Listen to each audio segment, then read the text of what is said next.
First के अंदर chapter number 4, जिसमें हम ये पढ़ेंगे कि history of pharmacy regarding the Muslim scientist.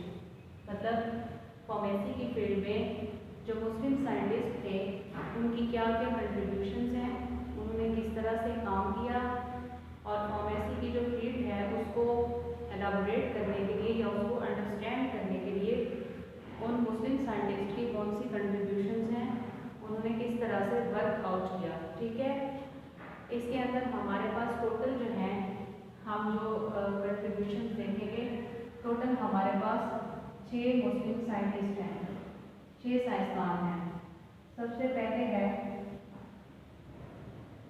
अल-किंदी,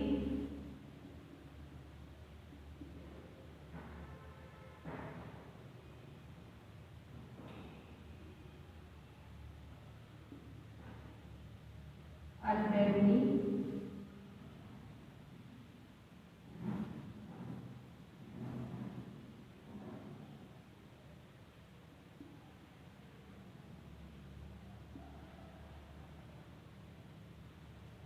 इब्न सीना,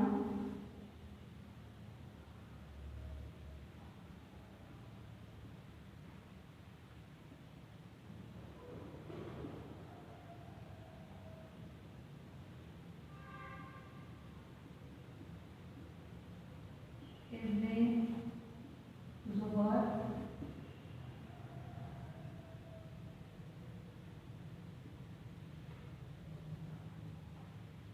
इब्न नफीस,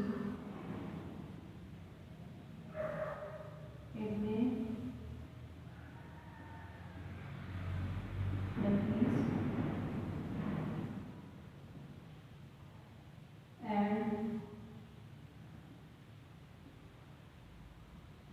जाबिर बिन हयान। ठीक है, ये हमारे पास साइंटिस्ट हैं अल-किंदी, अल-बैरूनी, इब्न सीना, इब्न ज़बूर, इब्न नफीस, जाबिर बिन हयान। ये हमारे पास टोटल जो है वो 6 मुसलमान साइंसदान हैं जिनकी हम लोगों ने जो कंट्रीब्यूशंस हैं, जो उन्होंने काम किया फार्मेसी के अंदर, वो हम देखेंगे। ठीक है, सबसे पहले तो हम ये देखेंगे कि ये जो फार्मेसी है ये है क्या। अगर हम इसको डिफाइन करें, what is the pharmacy, what is pharmacy, pharmacy है क्या। फार्मेसी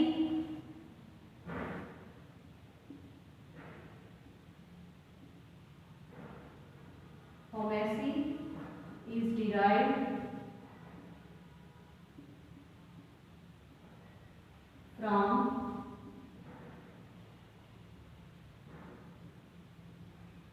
Greek word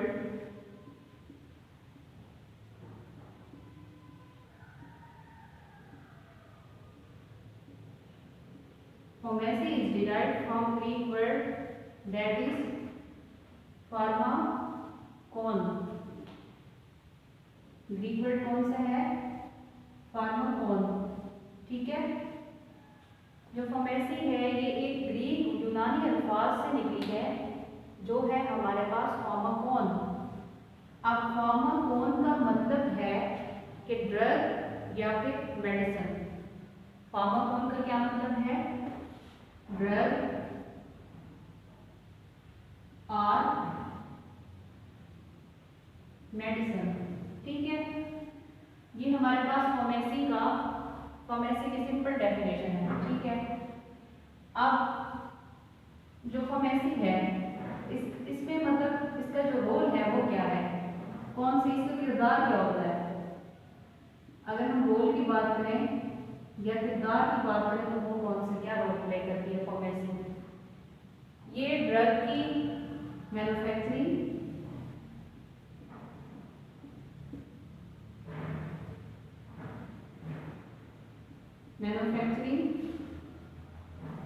उसकी क्वालिटी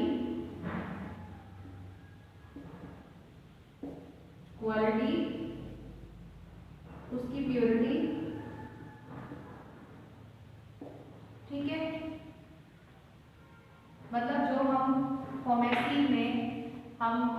अगर हम रोल की बात करें कि हमारा जो है फार्मेसी में किरदार क्या है, हमने फार्मेसी तो कर ली, तो हमारा किरदार क्या है? हमारा बेसिक किरदार ये है कि हम किसी भी ड्रग की उसकी जो है उसको बनाने का रोल, उसकी जो क्वालिटी होती है कि आइटम वो अच्छी है या बुरी है, और उसकी प्योरिटी, इन चीज़ों को हम फोकस करते हैं। ठीक है, ये रोल हमारे पास फार्मेसी प्ले करती है।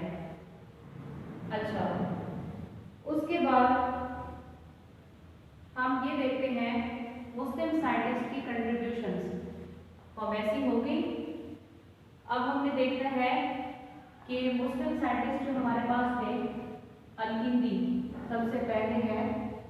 अगर हम इसको देखें, ये हमारे पास है अल-किंदी। ठीक है, तो अल-किंदी जो है इसकी हम लोग ने कंट्रीब्यूशन देखते हैं। ठीक है, कि इसने किया क्या है। अल-किंदी जो है ये एक साइंटिस्ट है, मुस्लिम साइंटिस्ट है। ठीक है, उसके बाद ये कहाँ पैदा हुआ? इराक में। ठीक है, उसके बाद ये तो हो गया इसका इंट्रोडक्शन। अल-किंदी एक साइंसदान है, ये इराक में पैदा हुआ। अब हम इसकी कंट्रीब्यूशन,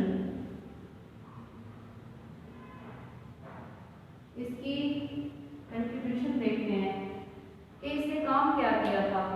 अल-किंदी ने, इसने जो है साइंटिस्ट के साथ साथ ये साइकोलॉजिस्ट भी था।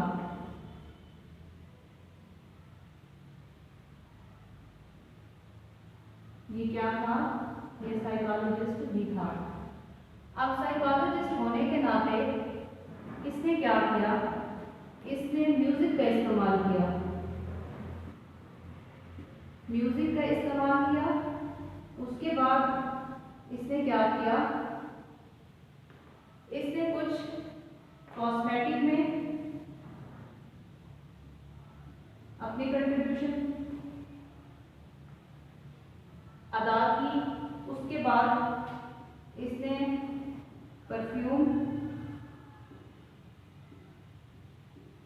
कुछ परफ्यूम्स में अपनी कंट्रीब्यूशन दी। ठीक है, उसके बाद है फेलगम। अब ये हमारे पास, ये फेलगम क्या चीज है? जो अल-किंदी था इसने रोल प्ले किया मुख्तलिफ चीज़ों के अंदर, म्यूजिक में, परफ्यूम्स के अंदर और कॉस्मेटिक में। और ये फेलगम जो है ये हमारे पास ये हमारे पास जो फेलगम है ये क्या है? फेलगम जो है ये एक विस्कस लिक्विड है। Viscous liquid, phlegm is a viscous liquid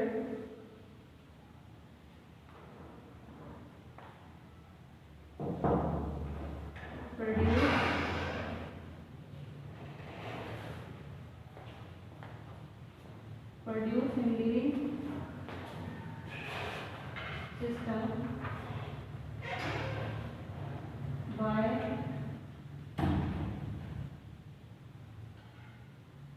a membrane। ठीक है,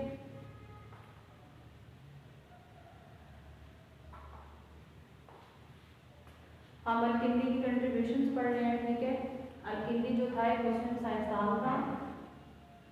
हम उसमें मुसलमान साइंसदान है और साइकोलॉजिस्ट भी है। ठीक है, अब ये इराक में पैदा हुआ था। इसकी हम कंट्रीब्यूशन देखेंगे, मतलब इसने फार्मेसी की फील्ड में कौन कौन से काम किए थे। ठीक है, कौन कौन से रोल प्ले किए हैं। इसने एक तो म्यूजिक का इस्तेमाल किया था उन पेशेंट के लिए जो साइकोलॉजी के पेशेंट थे। ठीक है, क्योंकि साइकोलॉजी के जो पेशेंट होते हैं उनकी डिफरेंट किस्म की कंडीशंस होती हैं। उनके मूड को स्टेबल करने के लिए इसने म्यूजिक का इस्तेमाल किया, उसके बाद इसने कुछ परफ्यूम्स बनाए थे, ठीक है। आइसोलेशन का प्रोसेस भी किया था, अल्कोहल को इसने आइसोलेट किया था, ठीक है। उसके बाद फेल्कम जो है ये एपिलेप्सी के पेशेंट के लिए एक टर्म हम यूज करते हैं। ये फेल्कम क्या है? Viscous liquid produce in living system. Viscous liquid है, लिविंग सिस्टम में प्रोड्यूस होता है बाय म्यूकस मेम्ब्रेन। कौन से मेम्ब्रेन से? कौन सी मेम्ब्रेन से? म्यूकस मेम्ब्रेन से, ठीक है। सबसे पहले हमने ये देखा था कि फार्मेसी है क्या। फार्मेसी जो है ये ग्रीक वर्ड फार्माकोन से निकली है, जिसका मतलब होता है ड्रग या फिर मेडिसिन, ठीक है। अगर हम फार्मेसी के किरदार की बात करें तो उसमें हम देखेंगे कि कोई भी ड्रग है उसको हम मैन्युफैक्चर कैसे करते हैं, तैयार कैसे करते हैं, उसकी क्वालिटी किस तरह से देखी जाती है और उसकी प्योरिटी, मतलब क्वालिटी समझ रहे हो ना बात को, कि क्वालिटी उसकी क्या है, अच्छी है या बुरी है या कैसी है। प्योरिटी की अगर हम बात करें तो एक ड्रग हमारे पास कितने % प्योर है या फिर नहीं है, ठीक है। अच्छा, उसके बाद हम देखते हैं, ये तो हमारे पास अल्किंडी की थी ना। अब हम देखते हैं इब्न अल-नफीस।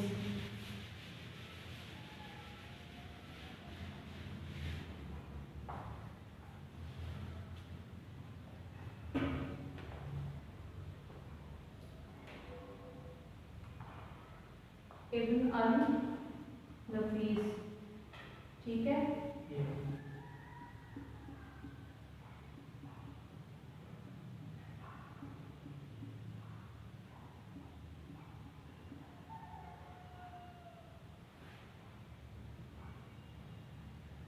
ये इब्न अल-नफीस जो था ये हमारे पास क्या था? ये था एनाटॉमिस्ट। क्या था? एनाटॉमिस्ट। मतलब इसको जो है सारे का सारा जो नॉलेज था वो एनाटॉमी से रिलेटेड था। एनाटॉमी में क्या चीज़ आ जाती है? Body structure. क्या आती है? Body structure. बॉडी स्ट्रक्चर मतलब इंसान की बॉडी किस तरह से बनी हुई है, ठीक है। अच्छा, अगर हम इसकी बात करें कि ये पैदा कहाँ पे हुआ, कहाँ पैदा हुआ था? सूर्य के अंदर। कहाँ पैदा हुआ? सूर्य। उसके बाद इसने मूव किया इजिप्ट में। कहाँ पे? इजिप्ट। हाँ जी, शाबाश। अच्छा, उसके बाद हम देखते हैं इसकी कंट्रीब्यूशंस, मतलब इसने कौन कौन से काम किए थे, ठीक है। क्या देखेंगे? कौन कौन से काम किए? कंट्रीब्यूशंस।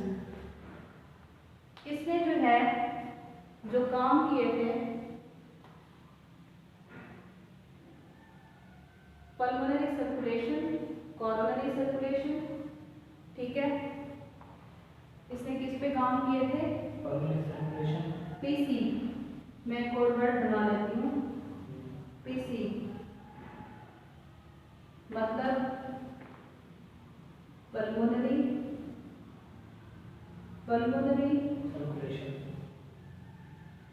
सर्कुलेशन और कोरोनरी सर्कुलेशन, ठीक है। उसके बाद इसने पल्स रेट के ऊपर भी काम किया था। किसके ऊपर? Pulse rate. ये इसकी कंट्रीब्यूशंस थी, ठीक है। उसके बाद इसने डेवलपमेंट ऑफ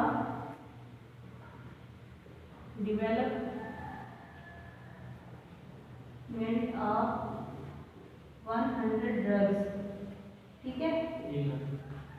अब हम इसकी अगर बात करें ना, कंट्रीब्यूशंस को याद करने का तरीका देखो, एक कोड वर्ड मैंने आपको बताया, क्या बताया? पीसी।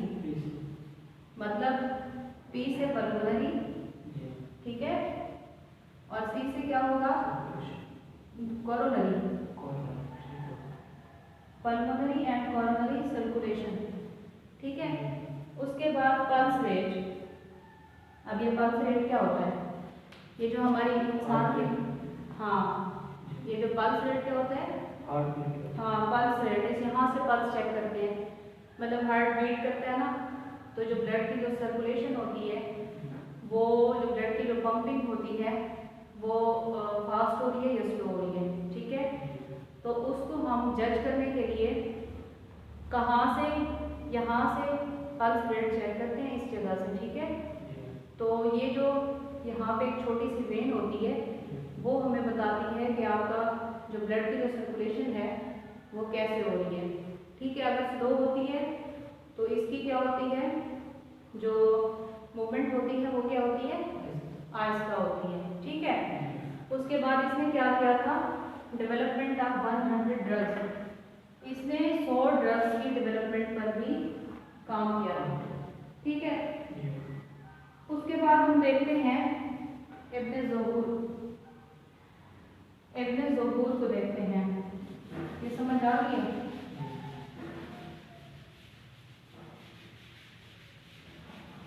इब्न ज़बूर ने क्या किया था,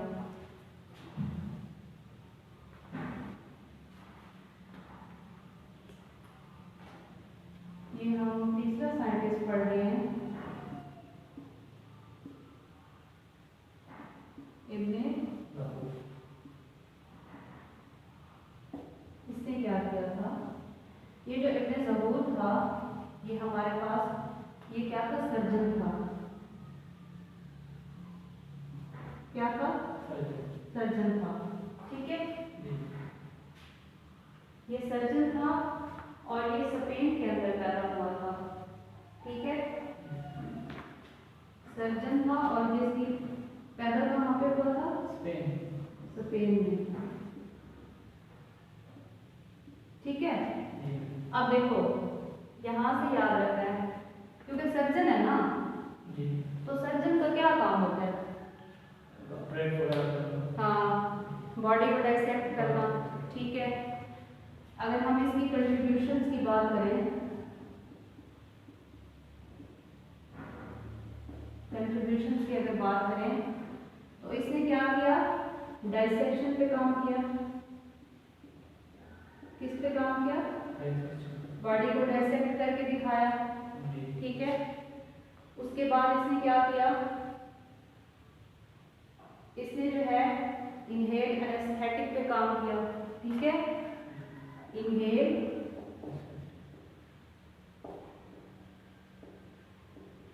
एनेस्थेटिक, ठीक है।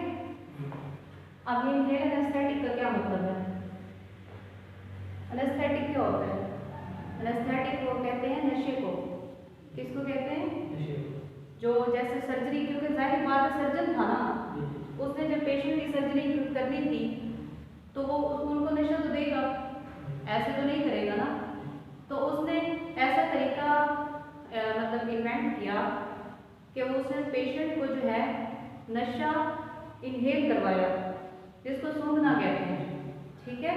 इसने तो इस वजह से इसको हम क्या कहते हैं, पॉइनर ऑफ एनेस्थेटिक्स, पॉइनर ऑफ एनेस्थेटिक, ठीक है।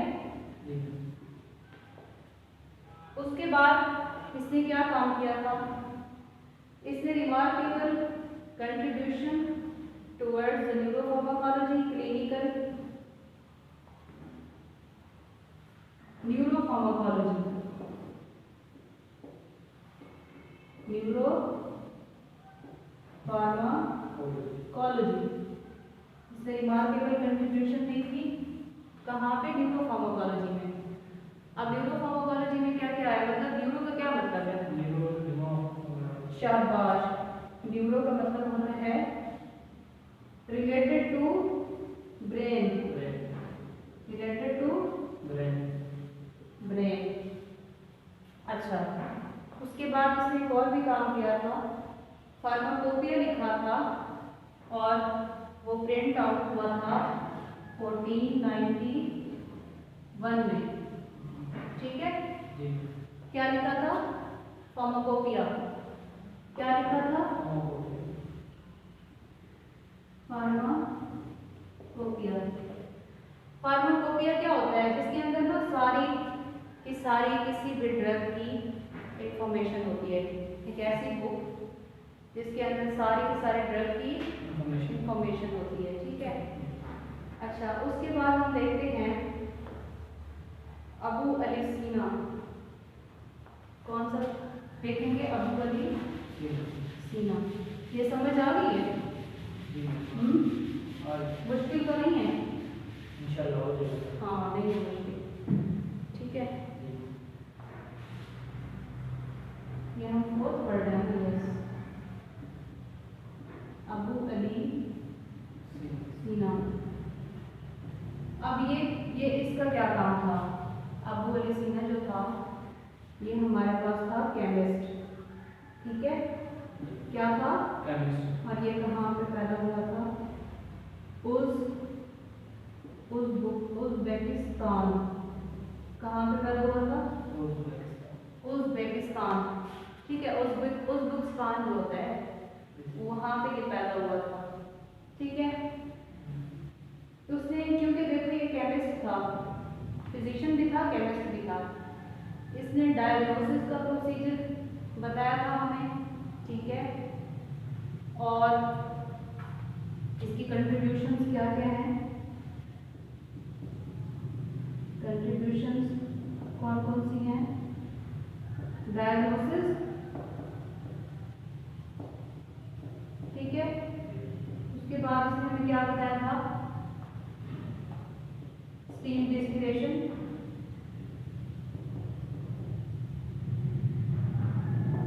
ठीक है। उसके बाद इसने जो है हमें बताया था डिप्रेशन के बारे में, डिप्रेशन और मैनिया, ठीक है। डिप्रेशन और मैनिया। उसके बाद इसने जो डिटेल के अंदर बताया था वो हमें बताया था पैरालाइसिस, ठीक है। मतलब देखो, इधर से बात याद कर लो, ये केमिस्ट है ना, ठीक है। केमिस्ट का काम क्या होता है? किसी भी लेबोरेटरी के अंदर काम करना, केमिकल का यूज करना, ठीक है। तो इसने क्या किया? इसने स्टीम डिस्टिलेशन, मतलब डिस्टिलेशन क्या चीज होती है? किसी भी चीज का प्योरिफिकेशन का जो प्रोसेस होता है, डिस्टिल करना। डिस्टिल वाटर अब वो कैसे बनता है? डिस्टिलेशन कब बता रही हूँ, हम बनाते हैं लेबोरेटरी के अंदर डिस्टिल वाटर, ठीक है। अब ये जो डिस्टिल वाटर होता है ये कैसे बनता है? ये यही सिंपल वाटर होता है जो हमारा टैप वाटर होता है, ठीक है। कैसे बनता है? ये होता है टैप वाटर। इसी टैप वाटर को हम क्या करते हैं? बॉयल करते हैं, ठीक है। बॉयल करते हैं, उसके बाद इसको हम लोग क्या करते हैं? स्टोर कर देते हैं, ठीक है। तो ये सारे का सारा जो प्रोसेस होता है ये कहाँ से गुजरता है? ये हमारे पास होता है डिस्टिलेशन अपरेटस। क्या होता है? डिस्टिलेशन अपरेटस से गुजरता है, ठीक है। जैसे हम घर में पानी को बॉईल करते हैं, हम उसको मिनरल वाटर बना लेते हैं, 100 डिग्री सेंटीग्रेड पे बॉईल करते हैं, ठीक है। तो ये इसने काम किया स्टीम डिस्टिलेशन का, मतलब इसने जो है ये स्टीम दी। स्टीम क्या होती है? जो भाप होती है, ठीक है, जिसको हम भाप कहते हैं, उसकी इसने डिस्टिलेशन कराई, क्योंकि केमिस्ट था, लेबोरेटरी में ये काम कर रहा था, ठीक है। उसके बाद इसने ना कुछ डिजीज की डायग्नोसिस की। अब डायग्नोसिस डिजीज कौन सी थी? डिप्रेशन। डिप्रेशन का आपको पता है कि क्या होती है डिप्रेशन? टेंशन होती है, एंजाइटी होता है, फेयर होता है, मूड डिसऑर्डर होती है। कभी दिल करता है अच्छे काम करने को, कभी दिल करता है बुरे काम करने को, कभी दिल करता है रोता रहे बंदा रोता रहे, कभी दिल करता है हंसता रहे। ठीक है, तो आपने इस तरह याद करना है कि अबू अली सीना जो है ना ये केमिस्ट था। ठीक है, तो फिर दिमाग में ले आना है कि केमिस्ट के काम क्या होते हैं। उसने सबसे पहले स्किन डिस्टिलेशन पे काम किया, फिर उसने जो है ना डायग्नोसिस की डिजीज की, डिप्रेशन और मैनिया है। अब उसने जो एक पैरालिसिस के ऊपर जो है ना इसने एक मेजर काम किया था। ठीक है, पैरालिसिस पे इसकी जो मेन कंट्रीब्यूशन थी वो थी पैरालिसिस के ऊपर। पैरालिसिस क्या होता है? फॉलेज हो जाना, बॉडी की जो मूवमेंट होती है वो क्या हो जाना, जब बंद हो जाती है। ठीक है, lack of movement, lack of body movement. ठीक है, इसको हम लोग क्या कहते हैं? पैरालिसिस। अच्छा, ये पैरालिसिस हमारी पूरी बॉडी की भी हो सकती है और एक साइड की भी हो सकती है। और ये जो है अक्सर औकात तब भी होती है जब हमारा बॉडी का जो टेम्परेचर होता है वो फ्लक्चुएट करता है, या जब सर्दी होती है बहुत ज़्यादा। ठीक है, बंदा गर्म गर्म कमरे से बाहर जाता है। ठीक है, तो उसकी बॉडी का जो टेम्परेचर होता है वो ज़्यादा होता है, बाहर ठंडक होती है। उस वजह से भी आपकी बॉडी के जो मसल्स होते हैं वो श्रिंक होना स्टार्ट हो जाते हैं, उसका जो टेम्परेचर होता है वो वेरी करता है, इसलिए आपको पैरालिसिस का अटैक भी हो सकता है। ठीक है, उसके बाद हमने क्या देखना है? अल्बेरोनी। हमारे पास डायग्नोसिस क्या चीज़ है? जी, डायग्नोसिस से पहला ये क्या चीज़ है? डायग्नोसिस से पहले ये नीचे वाला डायग्नोसिस। हाँ, ये क्या चीज़ है? ये इसने डिजीज के बारे में डायग्नोसिस की ना। डायग्नोस का मतलब होता है तशखीस करना। जैसे आप डॉक्टर के पास जाते हो तो वो आपकी जो डिजीज है उसको वो डायग्नोस करता है, इसको हम कहते हैं डायग्नोस करना। ठीक है, उसके बाद हम देखते हैं अल्बेरोनी। अल्बेरोनी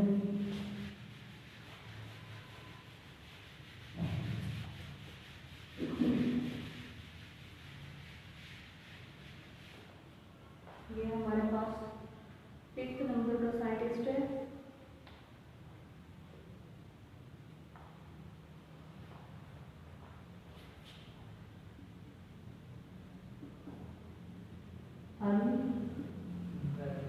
अल्बेरोनी।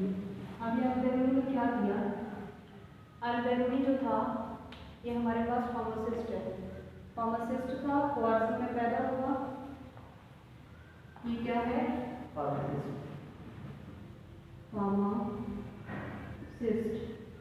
ठीक है, और ये पैदा कहाँ पे हुआ? क्वार्सी में। ठीक है, उसके बाद अगर हम इसकी बात करते हैं, इसकी कंट्रीब्यूशंस, मतलब इसने क्या क्या काम किया फार्मेसी के लिए। इसने सबसे पहले तो जो है फार्मेसी की फील्ड के ऊपर काम किया। ठीक है, फार्मेसी की फील्ड पे।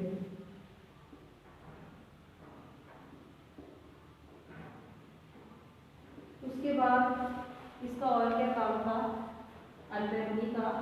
इसने जो है डिस्क्राइब किया था मोर देन 720 हर्बल ड्रग्स को। Describe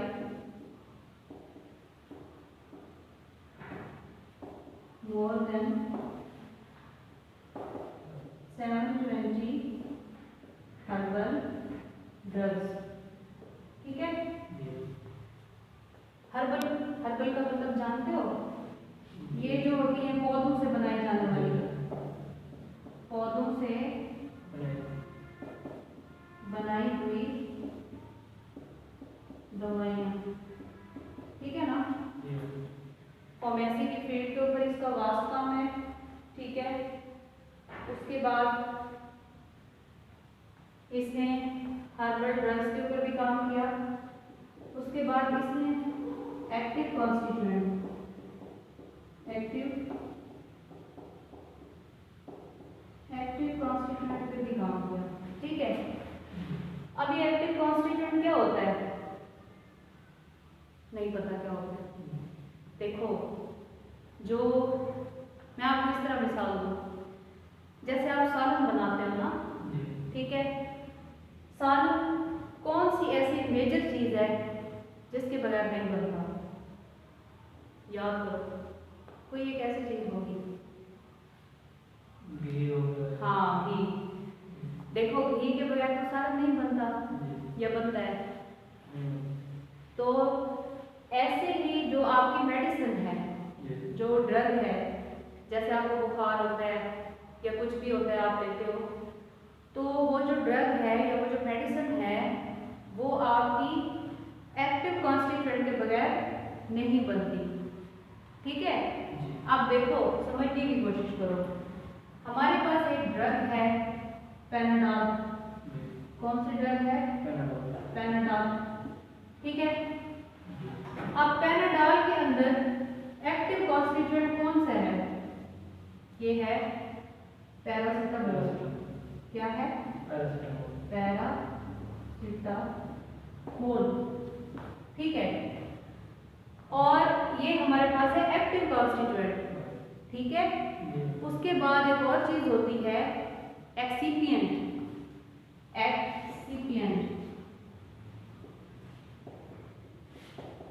excipient. अब आपको ये समझ नहीं आ रही होगी कि एक्सिपिएंट क्या होते हैं।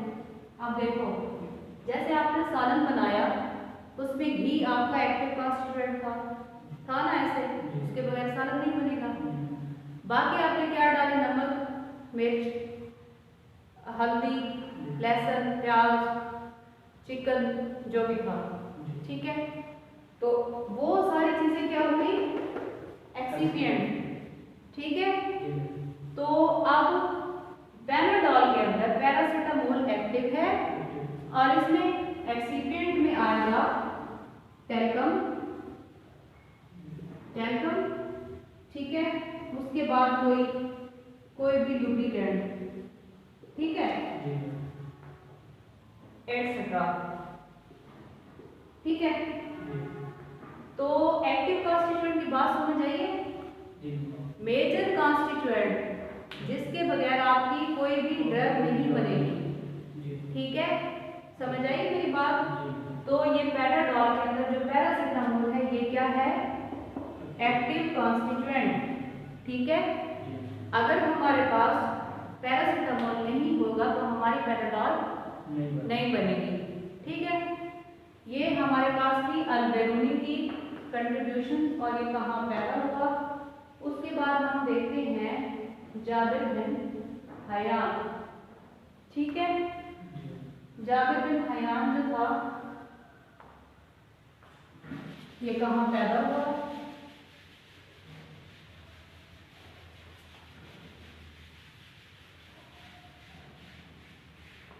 लास्ट हमारा साइंटिस्ट है, मुस्लिम साइंटिस्ट। ये कहाँ पे पैदा हुआ?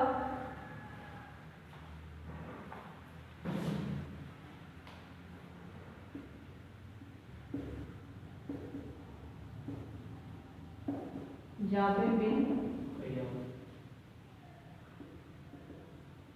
हयान।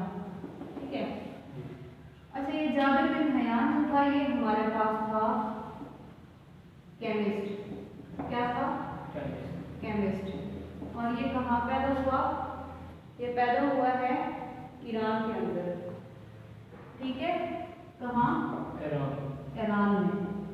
ठीक है, उसके बाद अगर हम इसके काम की बात करें या हम देखें इसकी कंट्रीब्यूशंस, तो वो हमारे पास कौन सी आ जाती है?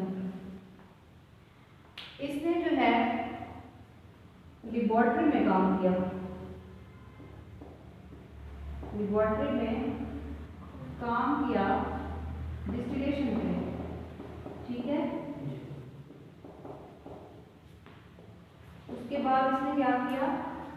पहला तो इसने लेबोरेटरी में काम किया डिस्टिलेशन पे। उसके बाद इसने more than more than 20 laboratory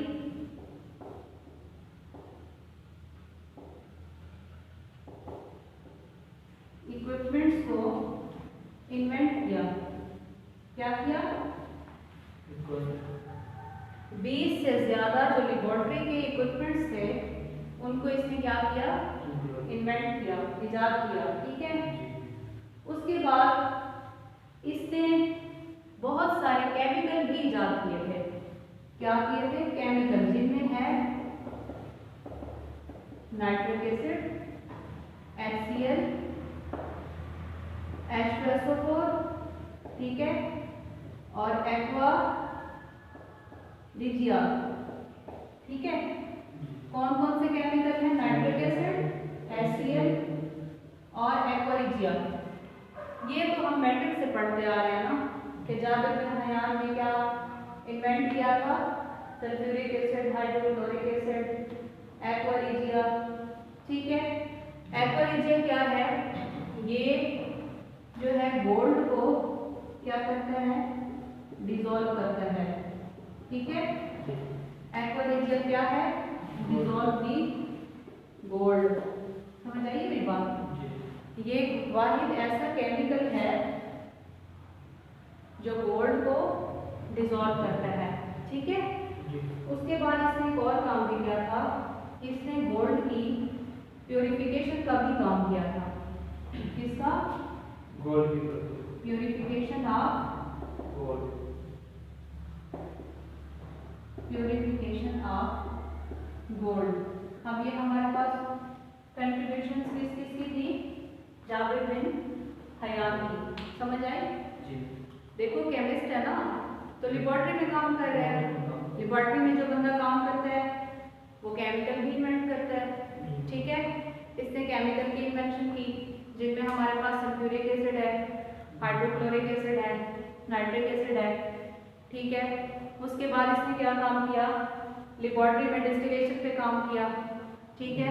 इससे पहले वाला जो साइंटिस्ट था उसने भी डिस्टिलेशन पे काम किया था। ठीक है।